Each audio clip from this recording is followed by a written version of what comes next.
Oi galera, meu nome é Luiz Eduardo, tenho 14 anos, sou cego, mas estou de olho em tudo.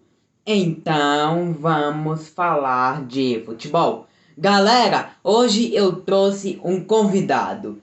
Adivinha por que eu trouxe esse convidado? Porque o Flamengo virou líder do campeonato. Finalmente, né? Depois de 37 rodadas, o Mengão vira líder após vencer o Internacional por 2-1 e depende apenas de si para ser o campeão brasileiro.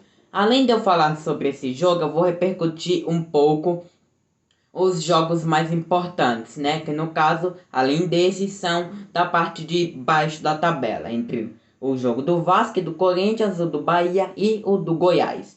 Também é bom ressaltar que nós tivemos um adversário que saiu da briga pelo título do Campeonato Brasileiro. Foi o São Paulo que, após perder na sexta-feira, jogo atrasado da 34ª rodada, após empatar contra o Palmeiras em 1-1, ficou com 63 pontos e não consegue mais ser o campeão. Isso porque, mesmo se houvesse um empate ontem no jogo entre Flamengo e Inter, o time do São Paulo poderia até ganhar os outros jogos, mas não ia conseguir alcançar esses adversários.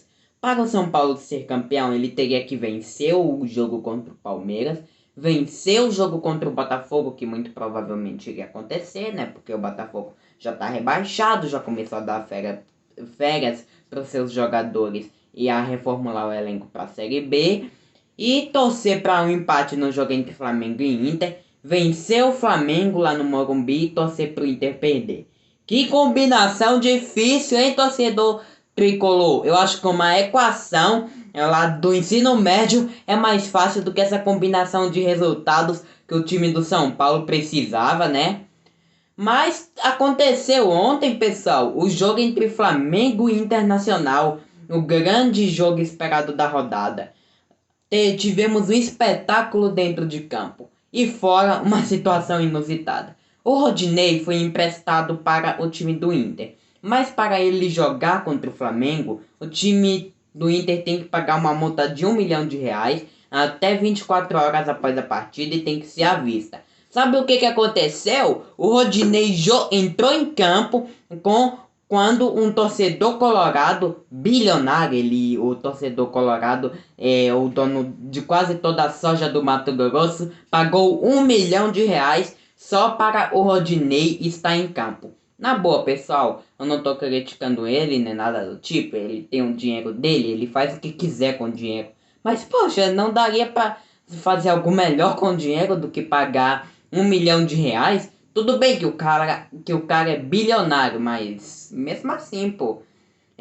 Falando sobre o jogo em si, pessoal. O jogo começou com o time do Flamengo com mais posse de bola, mas aquela posse de bola arame liso.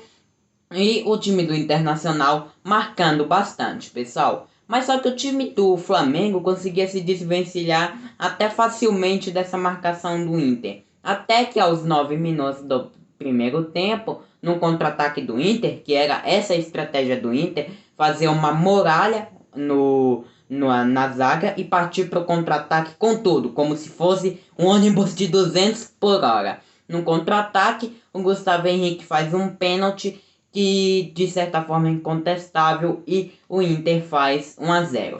Mas a torcida do Flamengo não deixou de apoiar o time. O time continuou a pressionar até que aos 30 minutos o time empata. Falando sobre o segundo tempo, o time do Flamengo voltou partindo para cima, porque o empate não era mau negócio para o Flamengo, mas de certa forma não era muito bom não. O time do Flamengo continuou partindo para cima até que aos 7 minutos mais ou menos do segundo tempo, o Rodinei quase quebra o tornozelo do Felipe Luiz e acaba sendo expulso com a ajuda do VAR. Expulsão justa, na minha opinião.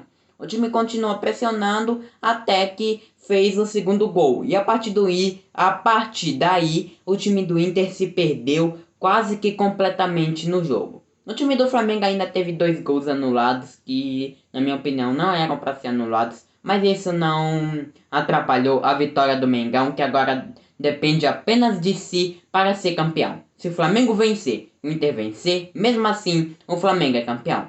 Falando sobre os jogos da parte de baixo da tabela, o Bahia ganhou por 4-0 contra o time do Fortaleza, né?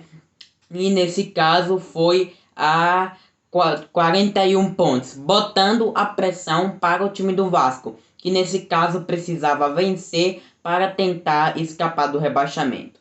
E não aconteceu, pessoal. O time do Vasco empatou com o Corinthians em 0-0. E para escapar, o time precisa vencer o Goiás por 12-0 para escapar direto, o que eu acho impossível de acontecer. Ou vencer por 6-0 e torcer para o time do Flu meter 6-0 no Fortaleza para que aí sim, no saldo de gols, o time do Vasco escape o time do Fortaleza e aí quem iria ser rebaixado seria o Fortaleza. Também tivemos a definição do outro rebaixado, o Goiás, que após empatar com o Bragantino em 0-0, chega a 37 pontos, nem em chances matemáticas o time tem de escapar do rebaixamento. É isso, pessoal. Espero que tenham gostado aí. Desculpem pelo vídeo um pouco mais longo, mas faz parte. Se inscrevam, compartilhem e comentem, para ajudar meu canal a crescer cada vez mais. Sigam meu Instagram, o sublinhado Olhar de um Cego. Tchau, galera.